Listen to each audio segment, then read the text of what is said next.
Hello my dear students, welcome to our channel Atwar classes. तो my dear students, मैं आज के इस वीडियो में फिजिकल साइंस के मॉडल क्वेश्चन पेपर डिस्कस करूंगा। जैसे कि आप लोग स्क्रीन पे देख पा रहे हैं, ये जो है फिजिकल साइंस के मॉडल क्वेश्चन पेपर है। तो चलिए स्टार्ट करते हैं आज की वीडियो को। चलिए एक नंबर क्वेश्चन देखिए, क्या है 1.1 में, which of the following gases absorbs long wavelength infrared radiation emitted from earth surface. बोलता है कि इनमें से कौन से गैस जो है क्या करता है, लॉन्ग वेवलेंथ इंफ्रारेड रेडिएशन को क्या करता है, एब्जॉर्ब करता है अर्थ सरफेस से, जो क्या होता है, एमिट होता है अर्थ सरफेस से जो जब ऊपर जाता है। तो इनमें से कौन सा गैस जो है कौन सा गैस जो है लॉन्ग वेवलेंथ को क्या करता है, लॉन्ग वेवलेंथ रेडिएशन को अपने अंदर एब्जॉर्ब करता है। तो वही एब्जॉर्ब करेंगे, वही गैस एब्जॉर्ब करेंगे जो गैस ग्रीन हाउस गैस होंगे। ठीक है, तो N2 क्या ग्रीन हाउस गैस है? नहीं है। O2 क्या ग्रीन हाउस गैस है? नहीं है। CO2 क्या ग्रीन हाउस गैस है? नहीं है। नहीं है, तो राइट आंसर क्या हो जाएगा? Option number C. और हीलियम जो है ये ग्रीन हाउस गैस नहीं है। ओके, चलिए 1.2 में देखिए, यूनिट ऑफ एनआरटी इज, हम लोग आइडियल गैस इक्वेशन जानते हैं, PV equal to nRT. Okay, तो unit of nRT is, option A joule, option B watt, option C atmosphere, option D litre. तो इसका राइट आंसर हो जाएगा very good, joule. Question number 1.3 में आ जाइए, volume of 4 gram of helium gas at STP. देखिए 4 ग्राम helium gas का जो है एसटीपी पे वॉल्यूम क्या हो वो बताना है। ऑप्शन ए है 22.4 लीटर, ऑप्शन बी है 2.24 लीटर, ऑप्शन सी है 44.8 लीटर, ऑप्शन डी है 11.2 लीटर। तो देखिए इसका आंसर क्या होगा? वेरी गुड, इसका आंसर हो जाएगा ऑप्शन नंबर ए 22.4 लीटर। कैसे होगा? देखिए 4 ग्राम हीलियम गैस का क्या निकालना है, वॉल्यूम निकालना है। देखिए वॉल्यूम निकालने के लिए हम लोग क्या करना है, देखिए वॉल्यूम निकालना है, तो वॉल्यूम निकालने के लिए हम लोग क्या करना है, volume is equal to 22.4 into given mass, given mass by molar mass, given mass by molar mass, molar mass. Okay, अब 22.4 इनटू गिवन मास कितना दिया है, यानी कि मास कितना दिया है, देखिए यहां पर मास कितना दिया है हीलियम गैस का 4 ग्राम, तो गिवन मास हो जाएगा 4, और मोलर मास हीलियम गैस है, हीलियम गैस का मोलर मास कितना होता है, हीलियम गैस का मोलर मास होता है 4 ग्राम। ओके, तो नीचे भी क्या हो जाएगा, 4 हो जाएगा। ये 4 गिवन मास है और ये 4 क्या है, मोलर मास है, किसका, हीलियम गैस का। ओके, तो यहाँ पर 4 4 कैंसिल हो जाएगा, तो क्या मिला हम लोग को, 22.4 मिलेगा, 22.4 मिलेगा। ठीक है, इसका मतलब वॉल्यूम क्या होगा, 4 ग्राम हीलियम गैस का एसटीपी पर 22.4 लीटर। ओके, तो अगर किसी भी गैस के अगर हम लोगों को वॉल्यूम निकालने बोले एसटीपी पे, तो उस गैस का जो गिवन मास दिया है उससे क्या करना है, 22.4 को गुना कर देना और मोलर मास से डिवाइड कर देना, उसी गैस के मोलर मास से। ओके, इस तरह से हम लोग क्या कर सकते हैं, हम लोग उस गैस के जो है वॉल्यूम निकाल सकते हैं। ओके, अब तो डियर स्टूडेंट्स, अगर आप लोगों को नोट्स चाहिए माध्यमिक परीक्षा 2024 के लिए, ऑल सब्जेक्ट का नोट्स आप लोगों को मिल जाएगा। हिंदी मीडियम स्टूडेंट को और उर्दू मीडियम स्टूडेंट्स को अवेलेबल है। ओके, अगर आप लोग लेना चाहे तो आप लोग हम लोग से ले सकते हैं, मिनिमम प्राइस में आप लोग को मिल जाएगा नोट्स। और ये जो नोट्स प्रिपेयर किया गया है आप लोगों के माध्यमिक परीक्षा 2024 को देखकर ही प्रिपेयर किया गया है, और मुझे 100% उम्मीद है कि आप लोगों के माध्यमिक परीक्षा में जो भी क्वेश्चन आएंगे उसका आंसर हमारे नोट्स में जरूर होंगे। अब आ जाइए 1.4 में, the value of coefficient of volume expansion of which of the following is constant for all. देखिए ऑप्शन ए है सॉलिड, ऑप्शन बी है लिक्विड, ऑप्शन सी है गैस, ऑप्शन डी है both for solid and liquid. तो आप लोग पता होना चाहिए क्या आंसर होगा, सॉलिड नहीं होगा, लिक्विड नहीं होगा, गैस, हाँ गैस का होगा, ये राइट आंसर होगा। ओके, आ जाते हैं क्वेश्चन नंबर 1.5 में, which of the following has lowest wavelength. इनमें से किसका जो है वेवलेंथ सबसे कम है? तो आंसर क्या हो जाएगा, आंसर हो जाएगा option number B, gamma rays. 1.6 में देखिए क्या है, relation between radius of curvature and focus. यहां पर फोकस के जगह क्या होना चाहिए, focal length, focal length.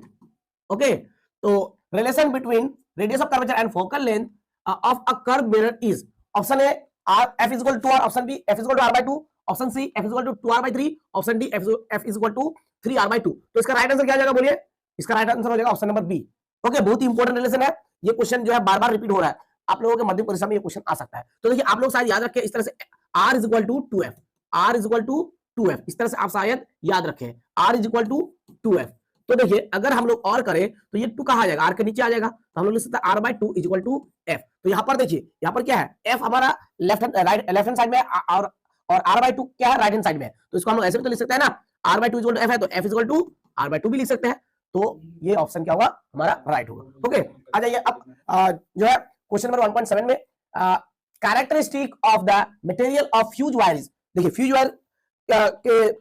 Wire के जो मटेरियल है उसका कैरेक्टरिस्टिक्स क्या होंगे, मतलब उसकी खासियत क्या होंगे। Option A low melting point and high resistivity, high melting point and low resistivity, low melting point and low resistivity, high melting point and high resistivity. तो देखिए जो जो फ्यूज वायर है वो जल्दी पिघलने से, फ्यूज जल्दी उड़ जाने से अच्छा है या लेट से उड़ने से अच्छा है? तो आपका जवाब होना चाहिए जल्दी उड़ने से अच्छा है, क्योंकि अगर फ्यूज उड़ जाता है तो हमारे जो इलेक्ट्रिकल अप्लायंस है वो बच जाता है। ठीक है, तो फ्यूज जल्दी कब उड़ेंगे? जब उसके रेजिस्टेंस बहुत ज्यादा होंगे। रेजिस्टेंस ज्यादा होने से करंट को फ्लो होने नहीं देंगे, और रेजिस्टेंस ज्यादा होने से क्या हो जाएंगे, क्या हो जाएंगे, गर्म हो जाएंगे और पिघल जाएंगे। और पिघलेंगे जब तक पिघलेंगे नहीं तब तक ब्रेक होंगे नहीं, यानी फ्यूज उड़ेंगे नहीं। तो रेजिस्टेंस ज्यादा होना पड़ेगा करंट को रोकने के लिए। और जल्दी फ्यूज उड़ने के लिए क्या होना चाहिए, बोलिए, मेल्टिंग पॉइंट लो होना चाहिए, यानी हाई रेजिस्टेंस होना चाहिए और लो मेल्टिंग पॉइंट होना चाहिए। हाई रेजिस्टेंस होना चाहिए और लो मेल्टिंग पॉइंट होना चाहिए। रेजिस्टेंस यानी कि एक रेजिस्टेंस को हम लोग क्या कह सकते हैं, रेजिस्टिविटी कह सकते हैं, लेकिन रेजिस्टेंस और रेजिस्टिविटी अलग होता है, ठीक है। यानी कि रेजिस्टेंस ज्यादा और मेल्टिंग पॉइंट कम होना चाहिए, ठीक है। तो melting point, low melting point and high resistivity, option number A right होगा। Low melting point and high resistivity, ये होना चाहिए फ्यूज वायर के क्या कैरेक्टरिस्टिक। ओके, क्वेश्चन नंबर 1.8 में आ जाइए। क्वेश्चन नंबर 1.8 में क्या देखिए, resistivity depends on option A its length, option B its area of cross section, option C its material, option D both A and B. तो देखिए राइट आंसर हो जाएगा very good, option number C it's material. Resistivity जो है वो material पे depend करता है, वो length, breadth, cross section area इस पर डिपेंड नहीं करता है। ओके, चलिए अब आ जाते हैं हम लोग क्वेश्चन नंबर 1.9 में। क्वेश्चन नंबर 1.9 में क्या देखिए, which of the following particles are emitted successively during radioactive change to form isotopes. तो देखिए यहाँ पर ऑप्शन ए में 2 अल्फा 2 बीटा, ऑप्शन बी है अल्फा 2 बीटा, ऑप्शन सी है 2 अल्फा बीटा, ऑप्शन डी है अल्फा बीटा। तो इसका राइट आंसर होगा क्या, बताइए फटाफट से। वेरी गुड, इसका राइट आंसर हो जाएगा option number B alpha 2 beta. तो देखिए जब रेडियोएक्टिविटी होता है और आइसोटोप फॉर्म होता है, आइसोटोप बनता है, तो एक अल्फा और 2 बीटा क्या होता है, एमिट होता है, ठीक है। चलिए नेक्स्ट क्वेश्चन देखिए 1.10 में, atomic number of an element is 20, okay, in which group of the periodic table the element is present. बोलता है एक एलिमेंट का जो एटॉमिक नंबर है 20 है, ठीक है, ये पीरियोडिक टेबल के किस ग्रुप में क्या होगा, लाइक करेगा। ओके, तो देखिए 20 है ना, इसका अगर हम लोग इलेक्ट्रॉनिक कन्फिगरेशन करें तो के सेल में 2 इलेक्ट्रॉन होगा, एल सेल में 8, एन सेल में भी 8 और के एल एम एन सेल में कितना 2। तो कितना सेल बना, 4 सेल, 4 सेल बना, तो इसका मतलब पीरियड 4 होगा, लेकिन पीरियड नहीं बोला है, ग्रुप बोला है। तो देखिए लास्ट में कितना इलेक्ट्रॉन है, 2, इसका मतलब क्या होगा, ग्रुप 2 होगा। अगर 4 होता तो 10 ऐड करना पड़ेगा, 10 ऐड करना पड़ेगा, तो 10 और 4 कितना होगा, 14, यानी ग्रुप 14 होगा। ओके, अगर मान लेते हैं कि कितना है, अगर मान लेते हैं कि 5 मिलता है लास्ट में, तो आपको क्या करना है, 10 प्लस करना है। ओके, यानी ग्रुप कितना हो जाएगा, 15 हो जाएगा। तो यहाँ पर 2 है, 2 होने से हम लोग को 10 ऐड नहीं करना पड़ेगा। ओके, इसलिए ग्रुप क्या होगा, ग्रुप 2 होगा। ओके, क्या होगा, ग्रुप 2 होगा। आइए क्वेश्चन नंबर 1.11 में, all the outer most electrons of the atoms present in which of the following molecules take part in the formation of bond. बोलता है कि नीचे देखिए बहुत सारे जो है क्या दिया है, कंपाउंड दिया गया है। इन कंपाउंड में जो अलग अलग एटम है, यहाँ पर हाइड्रोजन है और क्लोरीन है, ठीक है, और यहाँ पर नाइट्रोजन और हाइड्रोजन है, यहाँ पर कार्बन और हाइड्रोजन है। तो बोलता है कि यहाँ पर जो एटम जो बॉन्ड बना रहा है, तो इनमें से किस एटम, इनमें से कौन से कंपाउंड के जो है, कौन से कंपाउंड के हर एक एटम जो है उसके बाहर के जितने भी इलेक्ट्रॉन है सभी जो है बॉन्डिंग में क्या करता है, पार्ट लेता है, बॉन्डिंग में हिस्सा लेता है, यानी कि बॉन्डिंग में क्या करता है, हिस्सा लेता है। तो देखिए इसका राइट आंसर हो जाएगा मीथेन। अब ये कैसे होगा मैं आपको बता रहा हूँ। देखिए मीथेन का लास्ट सेल में कितना इलेक्ट्रॉन होता है, 4, 1 2 3 4, और हाइड्रोजन कितना, 4, तो एक हाइड्रोजन यहाँ, एक हाइड्रोजन यहाँ, एक हाइड्रोजन यहाँ, एक हाइड्रोजन यहाँ। हाइड्रोजन का एटॉमिक नंबर कितना, 1, तो इलेक्ट्रॉन भी 1 होगा, इसका भी 1, इसका भी 1, इसका भी 1। तो ये हाइड्रोजन क्या बनेगा, इस तरह से हाइड्रोजन 2 इलेक्ट्रॉन से क्या होता है, स्टेबल हो जाता है। ये भी 2 इलेक्ट्रॉन से स्टेबल, ये भी 2 इलेक्ट्रॉन से स्टेबल, ये भी 2 इलेक्ट्रॉन से स्टेबल। अब ये कार्बन को कितना इलेक्ट्रॉन चाहिए, लास्ट सेल में 8 स्टेबल होने के लिए, तो ये 8 इलेक्ट्रॉन क्या करेगा, ले लेगा। तो यहाँ पर देख पा रहे हैं आप लोग कि यहाँ पर जितने भी इलेक्ट्रॉन है आउटर मोस्ट सेल में, कार्बन का लास्ट आउटर मोस्ट सेल में कितना, लास्ट सेल में 4 इलेक्ट्रॉन है, तो सभी सबके सब इलेक्ट्रॉन क्या करता है, बॉन्डिंग में हिस्सा लेता है। यहाँ पर यही क्वेश्चन पूछा है कि किस जो है किस मॉलिक्यूल के आउटर मोस्ट के सभी इलेक्ट्रॉन जो है क्या करता है, हिस्सा लेता है, तो वो होगा CH4, ठीक है। अब NH3 नहीं होगा, HCl नहीं होगा, मैं थोड़ा दिखा देता हूं HCl करके, ठीक है। तो HCl यहाँ पर है ना, क्लोरीन है, तो क्लोरीन का लास्ट में कितना इलेक्ट्रॉन होता है, 7, ठीक है। तो 2 4 6 और 1 7, और यहाँ पर क्या है, हाइड्रोजन है, तो हाइड्रोजन का कितना होता है एटॉमिक नंबर 1, तो इलेक्ट्रॉन भी क्या होगा 1, यानी कि पहला सेल में 1 इलेक्ट्रॉन। तो ये 2 क्या करता है, ये 2 इलेक्ट्रॉन जो है यहाँ पर क्या करता है, केमिकल बॉन्डिंग में हिस्सा लेता है, और यहाँ पर इसको कितना इलेक्ट्रॉन चाहिए, 1 2 3 4 5 6 8, तो ये 8 चाहिए, लेकिन यहाँ पर जो ये सिर्फ 2 ही क्या करता है, हिस्सा लेता है। यहाँ पर देखो सब लेता है, सब लेता है, क्लियर है। तो इसका राइट आंसर इसलिए क्या हो जाएगा, ऑप्शन नंबर सी होगा, CH4। क्या होगा, CH4। ओके, क्या होगा बोलिए, CH4। अब आ जाता है क्वेश्चन नंबर 1.12। तो 1.12 में देखिए क्या है, which of the following is an electrolyte, इनमें से कौन जो है इलेक्ट्रोलाइट है। तो देखिए यहाँ पर ऑप्शन ए में है सॉलिड NaCl, सॉलिड NaCl नहीं होगा, मोल्टन या एक्वस सॉल्यूशन ऑफ NaCl या फिर फ्यूज NaCl होगा, तो ये तो होगा ही नहीं, ठीक है। अच्छा, कैरोसिन ये भी होगा नहीं, फ्यूज केसीएल, तो ये राइट आंसर होगा, फ्यूज केसीएल। फ्यूज NaCl होने से ये भी क्या हो जाता है, राइट आंसर होता है, ठीक है। लेकिन यहाँ पर सॉलिड बोला, सॉलिड NaCl से जो है करंट कंडक्ट नहीं कर सकता है, वो इलेक्ट्रोलाइट नहीं होगा, ठीक है, क्योंकि उसमें आयंस फ्री नहीं होते हैं। ओके, यहाँ पर अगर सॉलिड सब रहता, सॉलिड केसीएल, तो ये भी नहीं होता, ठीक है। यहाँ पर फ्यूज होने की वजह से ये क्या होगा, ये इलेक्ट्रोलाइट होगा। और एक्वस सॉल्यूशन ऑफ ग्लूकोज, ये इलेक्ट्रोलाइट नहीं होगा, क्योंकि ये और ये जो है, ये कौन सा कंपाउंड है, ये है कोवेलेंट कंपाउंड, ठीक है। आयोनिक कंपाउंड से क्या कर सकता है, बिजली गुजर सकती है, और वही क्या होगा, इलेक्ट्रोलाइट होगा, ठीक है। ओके, चलिए नेक्स्ट क्वेश्चन की तरफ मूव करते हैं। नेक्स्ट क्वेश्चन हमारा क्या है, नेक्स्ट क्वेश्चन हमारा 1.100 में ammonia can be dried by, तो देखिए अमोनिया को ड्राई किया जाता है किससे, बोलिए, CaO, CaCl2, H2SO4, P2O5। Very good, इसका राइट आंसर हो जाएगा CaO। ये सबसे नहीं किया जाता है, क्योंकि ये सब जो है एसिडिक प्रॉपर्टी रखता है, और CaO जो है वो ये बेसिक प्रॉपर्टी रखता है। और अमोनिया क्या है, अमोनिया एक क्या है, ये एक बेसिक गैस है, और CaO ये भी क्या बेसिक प्रॉपर्टी रखता है, तो बेस रिएक्ट नहीं करेगा, और ये एसिडिक प्रॉपर्टी रखता है, और अमोनिया जो है बेसिक प्रॉपर्टी रखता है, यानी कि बेसिक इन नेचर होता है, तो ये दोनों का रिएक्शन होगा, ठीक है, तो ड्राई नहीं होगा, इसलिए CaO से क्या किया जाता है, ड्राई किया जाता है। आइए नेक्स्ट क्वेश्चन में देख लेते हैं। नेक्स्ट क्वेश्चन में क्या है, which of the following is absent in stainless steel? Stainless steel में क्या एब्सेंट होता है, FeCrNi, देखिए FeCrNiC, FeCrNi, ये तीनों के तीनों स्टेनलेस स्टील में होता है, लेकिन कोबाल्ट नहीं होता, ये एब्सेंट होता है। ओके, आ जाता है 1.15 में, जो कि MCQ का लास्ट क्वेश्चन है, which of the following compounds does turn bromine tetrachloride solution colourless? तो इसका राइट आंसर हो जाएगा इथीन एंड इथाइन, और इथीन का फॉर्मूला है C2H4, और इथाइन का फॉर्मूला है C2H2, ठीक है। अब ये दोनों आंसर है, तो इसका मतलब बोथ B C होगा, तो इसलिए इसका राइट आंसर होगा ऑप्शन नंबर डी। ये और ये आंसर, ये दोनों आंसर राइट है, लेकिन ऑप्शन नंबर डी यहाँ पर हम लोग को क्या करना है, टिक करना है, क्यों, क्योंकि बोथ B C, ये हो गया बी ऑप्शन और ये हो गया सी ऑप्शन। ओके, चलिए नेक्स्ट क्वेश्चन की तरफ मूव करते हैं। चलिए अब आ जाते हैं एसएज में, अब आ जाते हैं एसक्यूज में। देखिए एक नंबर में क्या है, 2.1 में देखिए, the temperature of the stratosphere dash with increase in altitude. अगर हम लोग ऊंचाई बढ़ाएंगे या बुलंदी बढ़ाएंगे, यानी उच्चता अगर हम लोग बढ़ाएंगे, तो स्ट्रेटोस्फीयर में क्या होगा, स्ट्रेटोस्फीयर में टेम्परेचर क्या होगा, इंक्रीज होगा। देखिए ट्रोपोस्फीयर में टेम्परेचर डिक्रीज होगा, स्ट्रेटोस्फीयर में क्या होगा, टेम्परेचर इंक्रीज होगा, यानी पहले घटेगा फिर बढ़ेगा फिर घटेगा फिर बढ़ेगा फिर बढ़ेगा, याद रखिएगा, ठीक है। ट्रोपोस्फीयर में क्या होगा, घटेगा, स्ट्रेटोस्फीयर में क्या होगा, बढ़ेगा, ठीक है, फिर क्या होगा, घटेगा, फिर क्या होगा, बढ़ेगा, फिर क्या होगा, बढ़ेगा, बढ़ता रहेगा, ठीक है। तो यहां पर राइट आंसर क्या हो जाएगा, the temperature of the stratosphere dash with increase in altitude. अगर एल्टीट्यूड बढ़ाएंगे, अगर ऊपर जाएंगे हम लोग, तो टेम्परेचर क्या होगा, टेम्परेचर बढ़ेगा, पहले क्या होगा, ट्रोपोस्फीयर में घटेगा फिर बढ़ेगा, तो यहां पर बढ़ेगा यानी कि इंक्रीज होगा, इंक्रीज। ओके, चलिए नेक्स्ट क्वेश्चन देखिए, व्हाट इज फायर आइस। देखिए यहाँ पर फायरी लिख दिया है, फायर FIRE होना चाहिए, FIRE, what is fire ice. तो देखिए मीथेन हाइड्राइड को क्या कहा जाता है, फायर आइस, यहाँ पर लिख देता है मीथेन हाइड्राइड्स, मीथेन हाइड्रेट्स, तो मीथेन हाइड्रेट्स को क्या कहते हैं, fire ice. Okay, next question देख लीजिए, क्या है हमारे पास, what is the principal ingredient of biogas. Biogas का अहम इंग्रेडिएंट क्या है खास, वो होगा मीथेन, बोलिए क्या होगा, मीथेन। ओके, नेक्स्ट क्वेश्चन देख लीजिए, when does real gas behave like ideal gas. Real gas कब आइडियल गैस की तरह बिहेव करने लगेंगे, eight LPHT।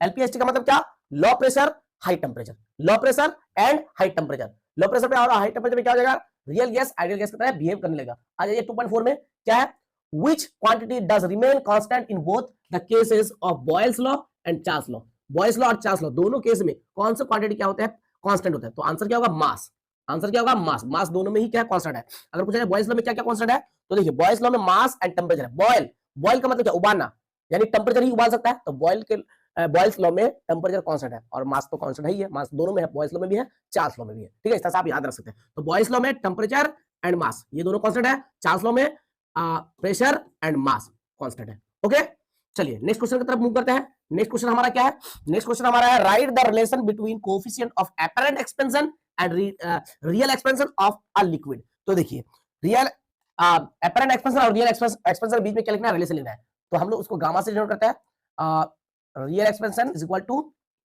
Apparent expansion plus glass expansion. तो और वाला देख लीजिए क्या है, the area of cross section of a rectangular metallic conductor is A and its thickness is D if the thermal conductivity of the conductor is K, then thermal resistance will be।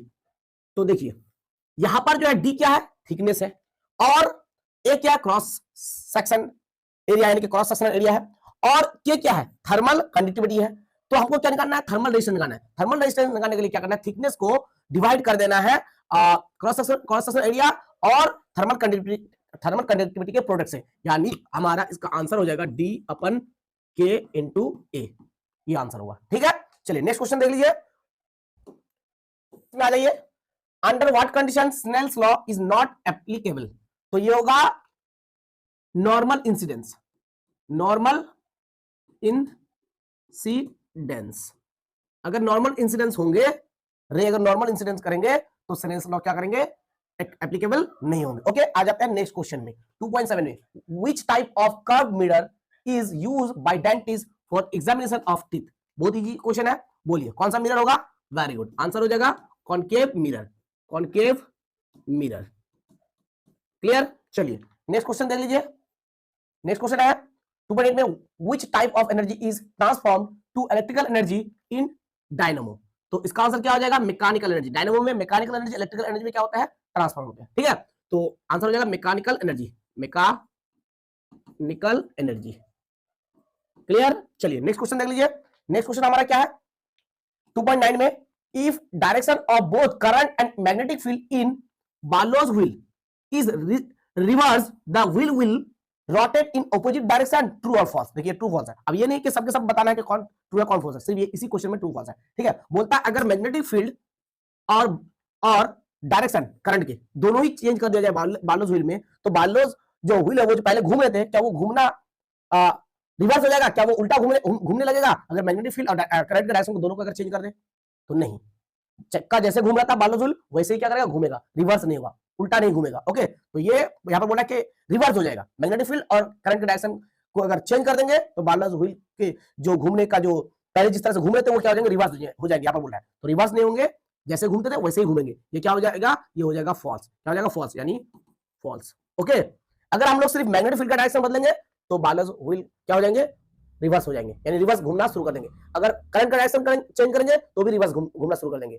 अगर दोनों एक साथ change करेंगे तो reverse नहीं घूमेंगे। अगर हम लोग बार्लोज व्हील जो घूमेंगे उसके व्हील घूमने की स्पीड अगर बढ़ाना चाहे तो मैग्नेटिक फील्ड जो है उसकी स्ट्रेंथ को बढ़ाना पड़ेगा, और हम लोग जो है करंट के अमाउंट के अगर बढ़ाएंगे तो भी बार्लोज व्हील जो है ज्यादा तेजी से क्या करेंगे, घूमने लगेंगे। ओके, अब आ जाइए क्वेश्चन नंबर 2.10 में, compare the ionising power of alpha and beta particle. तो देखिए अल्फा पार्टिकल का आयनाइजिंग पावर क्या होता है, ज्यादा होता है, और बीटा पार्टिकल का आयनाइजिंग पावर क्या होता है, कम होता है, क्योंकि अल्फा पार्टिकल का जो चार्ज है वो +2 है और बीटा का चार्ज क्या है, -है। ठीक है, तो अल्फा पार्टिकल का आयनाइजिंग पावर क्या है, ज्यादा है और बीटा का कम है, तो इसको हम लोग कंपेयर करने बोलता है, तो हम लोग लिखते हैं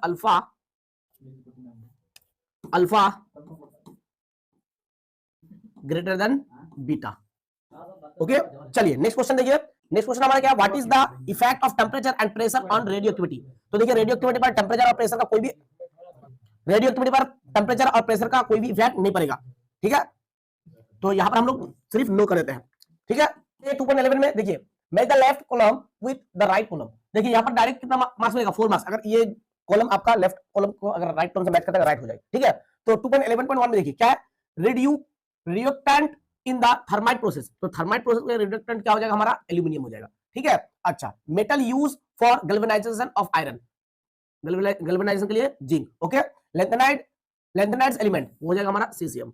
अच्छा, क्वीन एज मेटल ये हो जाएगा हमारा कॉपर। ठीक है, यानी कि ये हो जाएगा 2.11.4। ओके, और ये हो जाएगा हमारा 2.11.3, और ये हो जाएगा हमारा 2.11.2, और ये हो जाएगा हमारा 2.11.1। ओके, चलिए नेक्स्ट क्वेश्चन देखिए क्या है 2.12 में, which atom in BF3 compound has an incomplete octet. तो BF3 कंपाउंड में इनकम्प्लीट ऑक्टेट किसका होता है, किसका है, बोरॉन का है। किसका है, बोरॉन।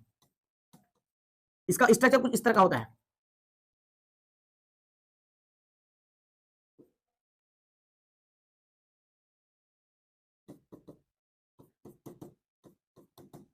ठीक है, ये जो है ये इनकम्प्लीट ऑक्टेट होता है इसका। ठीक है, नेक्स्ट क्वेश्चन में देखिए, नेक्स्ट क्वेश्चन क्या है 2.9 में, right the name of a liquid which conducts electricity but is not an electrolyte. बोलता है इलेक्ट्रिसिटी तो कंडक्ट कर सकता है लेकिन इलेक्ट्रोलाइट नहीं है, उस लिक्विड का नाम बताना है, वो हो जाएगा मर्क्यूरी यानी पारा। ओके, नेक्स्ट क्वेश्चन देखिए 2.14 में, during electrolysis oxidation takes place at. तो देखिए मैंने आप लोग बताया था PaONCr, PaO का मतलब पॉजिटिव एनोड ऑक्सीडेशन, यानी एनोड का चार्ज पॉजिटिव और उसमें क्या हो रहा है, ऑक्सीडेशन, ऑक्सीडेशन, ठीक है। NCR मतलब नेगेटिव कैथोड रिडक्शन, यानी कैथोड में क्या होगा, रिडक्शन होगा, उसका चार्ज क्या, नेगेटिव, तो PaO पॉजिटिव एनोड ऑक्सीडेशन। तो बोल रहा है कि इलेक्ट्रोलाइसिस के दौरान ऑक्सीडेशन टेक्स प्लेस एट, तो ऑक्सीडेशन किसमें होगा, एनोड में होगा, पॉजिटिव एनोड ऑक्सीडेशन, यहां पर हो जाएगा एनोड। ओके, चलिए यहां पर देखिए और में क्वेश्चन दिया हुआ है, अगर इसका आंसर करता है तो इसका आंसर आप लोगों को नहीं करना पड़ेगा। ओके, तो देखिए और का क्वेश्चन, और में क्वेश्चन क्या दिया गया है, और वाला क्वेश्चन को देखिए, in electrolytic refining of copper metal impure copper is use as, तो देखिए इम्प्योर कॉपर को कहां पर रखा जाता है, electrolytic refining of copper metal में, यानी कि कॉपर को अगर हमको प्योर करना है, कॉपर मेटल को इलेक्ट्रोलाइसिस के जरिए, तो इम्प्योर कॉपर को कहां रखना पड़ेगा, एनोड में या कैथोड में, तो आंसर इज एनोड, एनोड में रखना पड़ेगा, ठीक है। जिसको हम लोग प्योर करेंगे उसको एनोड में, यानी इम्प्योर वाला को एनोड में और प्योर वाला को कैथोड में रखना पड़ेगा, ठीक है। चलिए नेक्स्ट क्वेश्चन देख लेते हैं। 2.15 में देखिए क्या है, 2.15 में है, what change of colour is observe when H2S is passed through an acidified aqueous solution of potassium dichromate, तो ये हो जाएगा ऑरेंज टू ग्रीन, क्या हो जाएगा, ऑरेंज टू ग्रीन। ओके, अगर H2S को पास करें किससे, acidified aqueous solution of potassium dichromate से, तो वो ऑरेंज से क्या बन जाएगा, ग्रीन कलर। और में देखिए और में क्वेश्चन दिया हुआ है, और ये करेंगे तो ये करने की जरूरत नहीं है, ठीक है। What colour is form in the reaction of ammonia with Nessler reagent, तो इसका आंसर हो जाएगा ब्राउन, सबको आंसर पता होना चाहिए, ब्राउन।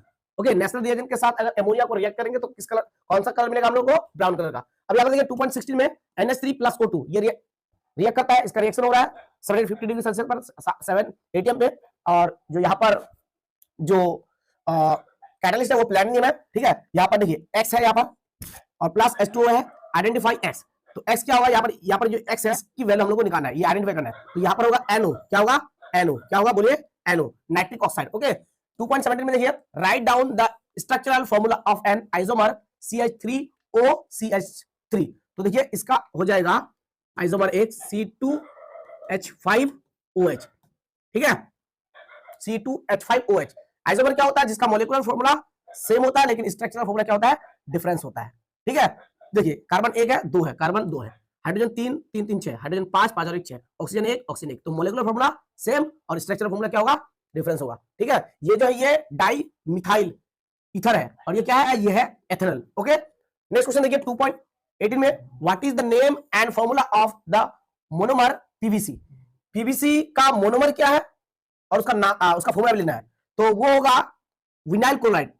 PVC का पूरा नाम क्या होता है, पॉलीविनाइल क्लोराइड, तो इसका मोनोमर होगा विनाइल क्लोराइड, इसका फॉर्मूला भी लिखना है, तो फॉर्मूला हो जाएगा CH2 double bond CH2 single